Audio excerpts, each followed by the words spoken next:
Hi everyone, and welcome back to the Velvet Lounge.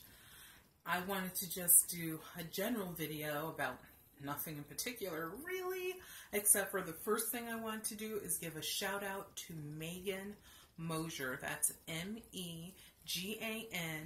Her last name is M-O-S-H-E-R, or you can also find her under Megan Fox. And she is the sweetest lady. She's from Virginia, and she's been so supportive of our channel. I really, really appreciate it. You don't come across a person like her often. So thank you, Megan, so much. And you guys, please go out there and check her channel out. She does a lot on just living life to the fullest. You know, within reason, of course. She's not like a wild child from across the aisle. Well, maybe she's a little wild, but she's not out of control. So, you know, please stop by. I think you'll enjoy her channel. It's entertaining, it's fun, and there's a lot of love, so I appreciate it. The other thing I want to talk about was because a few people have asked me in passing who know that I'm in the business, but I'm not hardcore to the door in the business of reselling. I do it as my modified retirement job. So as a retiree, I decided, what do I want to do as, you know, my retirement job, and I decided I wanted to resell. Why? Because I always liked antiques, vintage, and collectible items, but I never, ever wanted to own them. All I wanted to do is look at them, experience them for a few minutes, and then move on.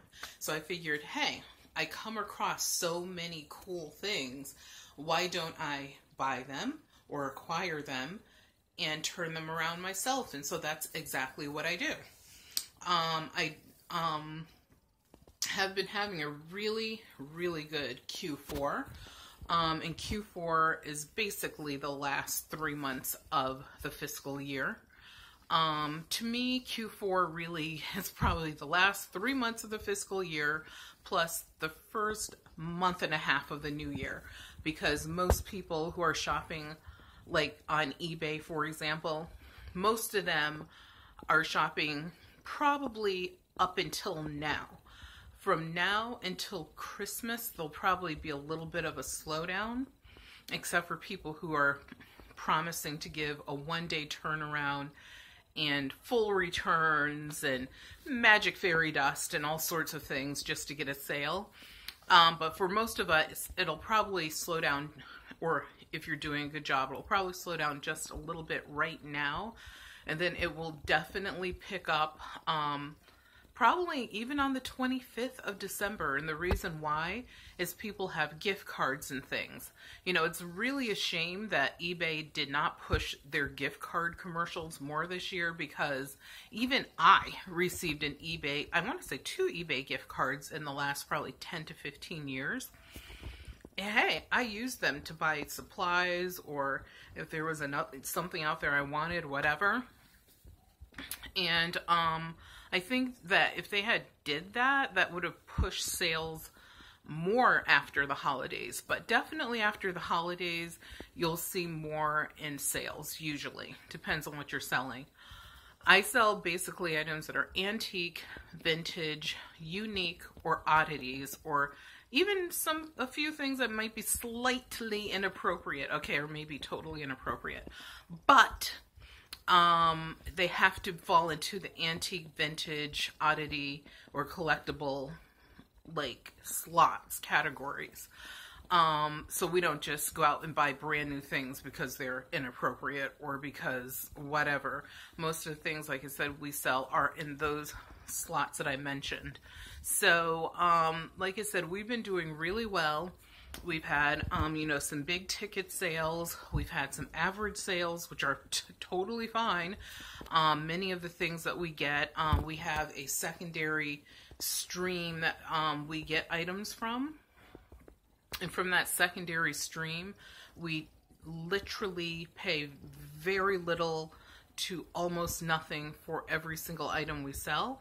So we've been very fortunate in that, and I'm sorry I can't tell you what it is unless I retire.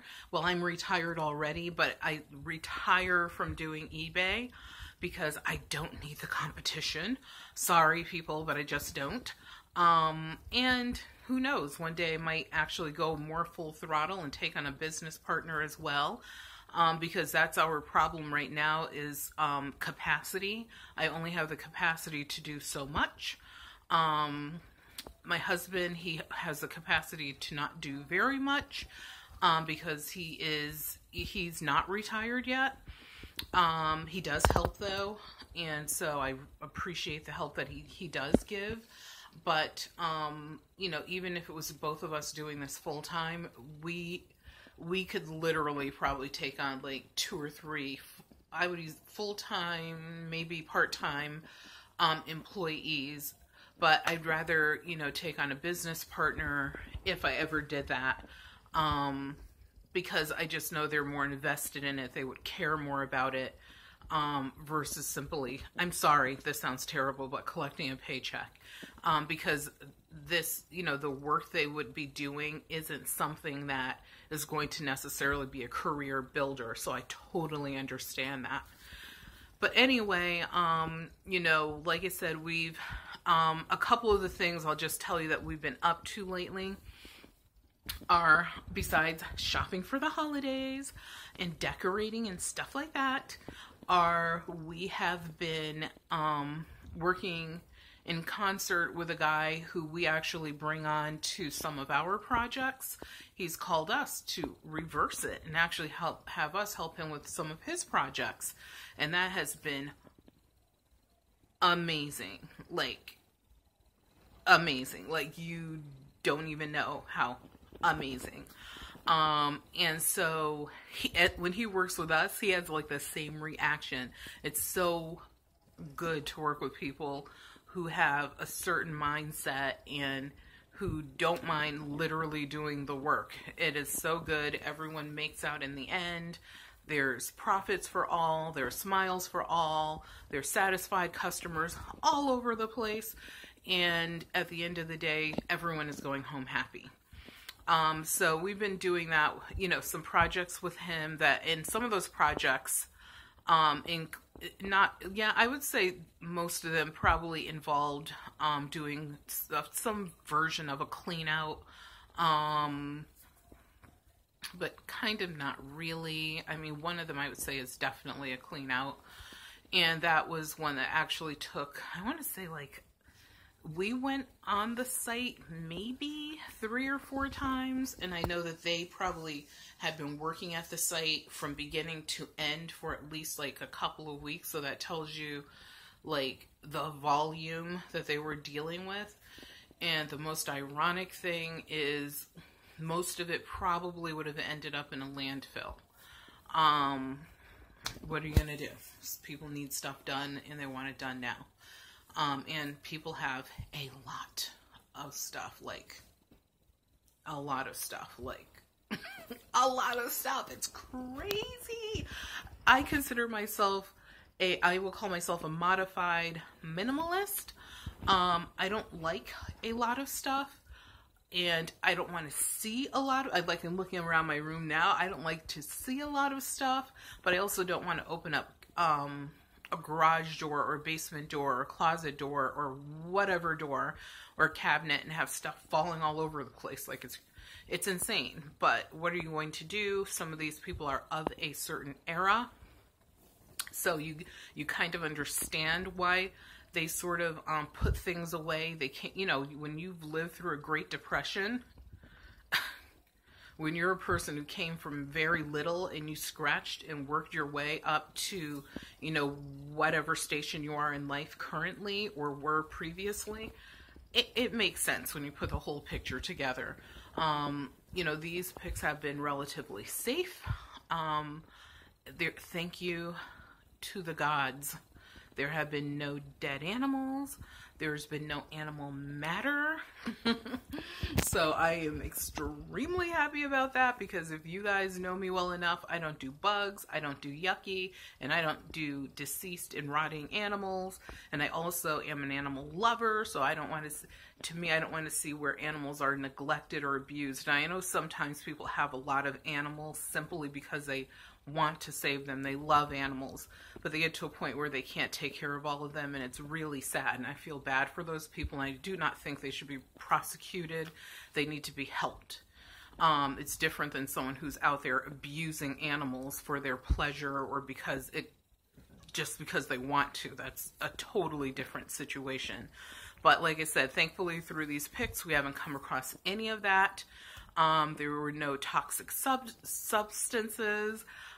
There were no illegal substances, thank God. But in this business, you come across a little bit of everything, and you have to figure out if you're willing to deal with it. And I'm not willing to deal with it because I'm not being pretentious, but I have choices. Thank God I have choices. The gods, I should say, have choices. So, you know, that's where we are with, you know, our projects that we've been working on. And I will be doing a video just to give you guys a picture of, you know, some of the sales that we had, you know, what we actually sold. So, hey, if you're out in the world and you see those same items, we just did the research for you. Go get them. Don't hesitate. You know, please look back at our previous videos regarding buying and selling in eBay. They're great guides. Someone already did the work, so you don't have to ask the question, what should I buy? What should I sell? Should I buy or sell? You know, maybe it's stuff that you should stay away from. We also give you some information in some of those videos as to resource guides you can use to look things up. There's a lot of tips and tricks. There really are, and they're really not tricks. They're more just methods, and they're super simple. Anyone can do them. It's even a great way for college kids or even high school kids, as long as you have your parents' permission and credit card or whatever you need to start an eBay and PayPal account. It's a really easy way for you to learn about commerce, because that's how my daughter started when she was 8 years old. And we started by selling books. That's how we started. And we made a lot of money on antique and oddity type books before it became popular, and now everyone is out trying to buy every book at the book sale. And I can tell you the majority of those books probably have very little value. However, that's a different video. But, you know, the new video that I'll have coming out, I don't know if we're going to do it like a game where you guess the price and then we tell you what it is. And we'll, of course, show you what the item actually sold for on our eBay screen. Unlike other folks, we're not going to pretend that we have an invoice and tell you like, yeah, this sold for $7.43 and I paid, you know, $2 for it. You know, for us, it's a very low profit, but for other people, it totally makes sense. There's nothing wrong with it. But the thing that's wrong with it is they should be willing to literally show you the invoice or show you the the screen. You can block out certain information on it so that you have proof that this really happened. We're not selling lessons on selling. We're not doing that. You know, everything we do is absolutely free. So if you guys have questions, please leave them in the comments below. And if I can answer your question, I definitely will. Or if I have to refer you to someone else or another resource, I can do that as well. But please, you know, definitely in the comments, if you have questions about this. You know, we've been very successful at it for many, many years. And we consider it to be easy. I do think that people try to overcomplicate it, and it really is. My 8-year-old could learn how to list an item, do the research on an item. I sat there with her, helped her figure out how much things should sell for, shipping and handling, etc. Then, like a 30-year-old dude or a 30-year-old woman with or without children for either of them, or even with an entire family or 100 farm animals or whatever, you know, your family looks like, can definitely do this. It is not hard at all, but it's a great way to teach your kids about commerce. It's also an excellent way for you to clean out your closets, clean out your cabinets, get your dressers clear of, you know, clutter, all those kitschy, knick-knacky things that you have that your relatives are like, oh, you have to have this, you know, because great-grandma from blah, blah, blah, and this and that, and 14 years ago over on the island of so-and-so and whatever, those items, you could, you know, if you're not going to enjoy them, don't put them away to let them collect dust. Let someone else enjoy them. Post them out there for sale. Then you and your family go enjoy a vacation off of the profit, the money that you make from it. That's, you know, how we look at it. Or put the money in a savings account. We actually take the money we make from eBay and we actually invest some of it in stocks.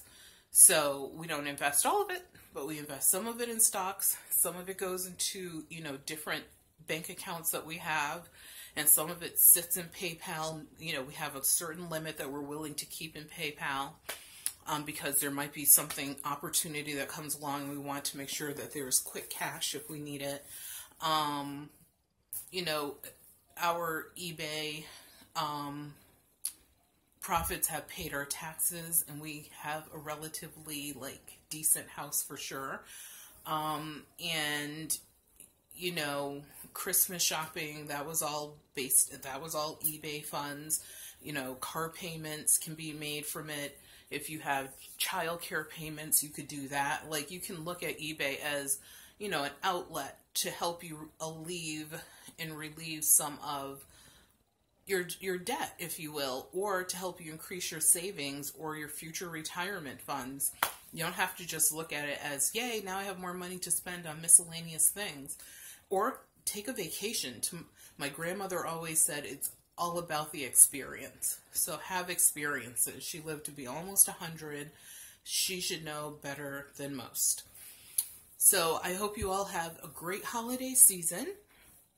Once again, please check out Megan Mosher. I so appreciate this lady for shouting us out as often as she can. And I'm not just returning a favor because she's not even that type of person at all. She really has a solid soul. I met her over on another channel, and I just came from Virginia last weekend, and for a weekend. I was there literally for a weekend. And, you know, I plan on going back, I believe, in January. So far, it looks like we might be going back. And when I do go back, I'm going to see if there's a way for her and I to meet, and maybe we'll do live videos on each of our channels so that we can bring all type of people together in our melting pot of love. And I know that sounded corny, but I really mean it. And I hope that you all, whatever you celebrate, Hanukkah, Kwanzaa, Christmas, nothing, peanut butter and jelly, whatever it is, I hope that you guys just make sure you're safe. You know, watch out for drunk drivers, no texting and driving. You know that the state police, or as we call them, the staties, will be all over the place. And some of those are my relatives, literally. So please don't let me hear that one of my relatives had to pull you over. So take care and beware.